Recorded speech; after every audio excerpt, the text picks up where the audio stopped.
To the liberals in my comments using deportations as a rhetorical tool against leftists, I must inform you Biden deported more people than Trump did. In fact, Biden deported over 1 million more people in just the first 2 years of his term than Trump deported in the entire 4 years of his first term of presidency. Barack Obama also deported more people than Trump did during his presidency.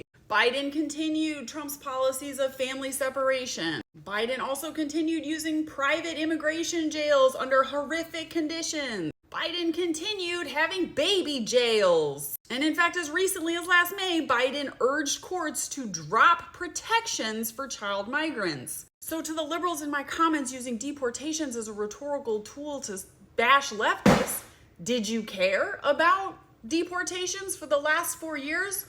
Or do you only care about deportations when it's a Republican doing them? Because Biden continued and accelerated all the immigration practices that Trump had put in place. He could have dismantled the whole system. He got raised on a wave of abolitionism in 2020. He could have defunded ICE and Homeland Security. Those programs only began during the Bush era. But he didn't. Because mass deportations are part of the Democratic agenda. They were part of Barack Obama's agenda, and they were part of Biden's agenda. Again, both those presidents deported more people than Trump did in his first term. Maybe Trump will be worse. He's certainly doing a lot of theatrical deportations right now, and the liberal media, for the first time in 4 years, is paying attention to deportations and manufacturing outrage about them because liberal media operates to manufacture outrage towards Republicans. But I didn't care the last 4 years. You didn't hear MSNBC talking about Biden's mass deportations the last 4 years, did you? So maybe Trump will be worse. Maybe this time around Trump will deport 1 million more people than Biden has.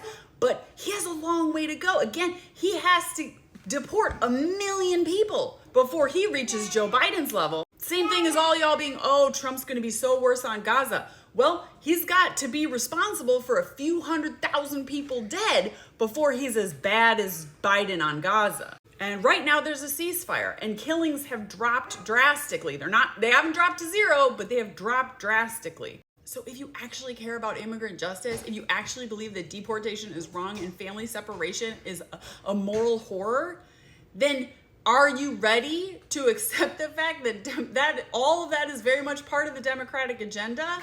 And the only way to end deportations is to build power outside of the two-party system? Or are you just using those separated families to dunk on Republicans and leftists who are consistent in their criticism of deportation and mass incarceration, whether it's a Democrat or a Republican in office? 2 reminders: pre-order Genocide Bad coming March 11th.